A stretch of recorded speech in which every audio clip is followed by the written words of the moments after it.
Kvėpavimo relaksacija kaip viena iš relaksacijos technikų yra lengviausiai prieinama. Ji atpalaiduoja raumenis, praplečia kraujagyslės, sumažina įtampą, todėl jos dėka galime daryti įtaką savo fiziniai ir psichologiniai būsenai. Tinkamai įvaldžius šią techniką galima išvengti pirmosios streso bangos sukeliamų padarinių ir staigiai kylančios įtampos.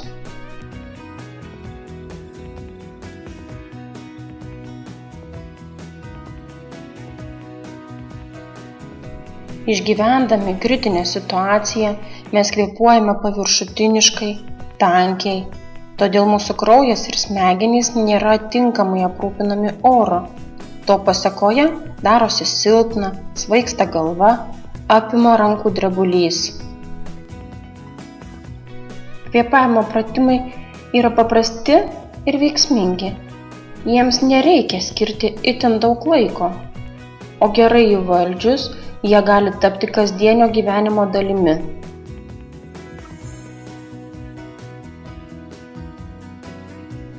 Kvėpavimo pratimus rekomenduojama atlikti išlaikant nugarą tiesiai, kad kelias į plaučius būtų laisvas. Pabandykime atlikti 2 pratimų variacijas.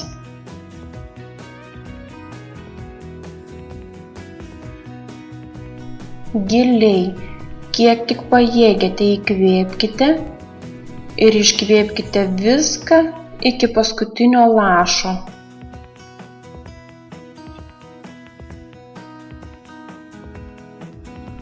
Iškvėpę orą, nekvėpuokite, kiek tik galite.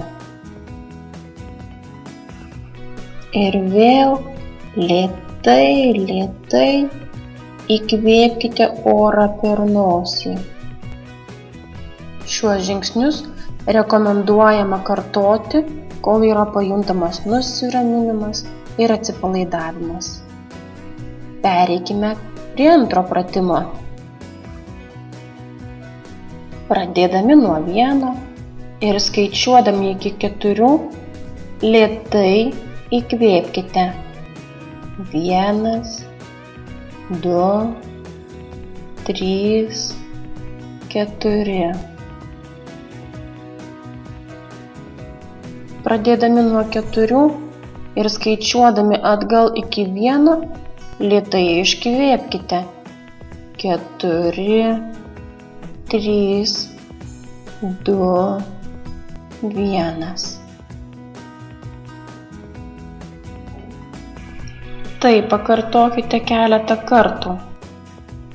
Kvėpavimo relaksacijos pratimus yra nesudėtinga ir lengva daryti bet kurioje situacijoje. Jie yra nepastebimi ir patogūs.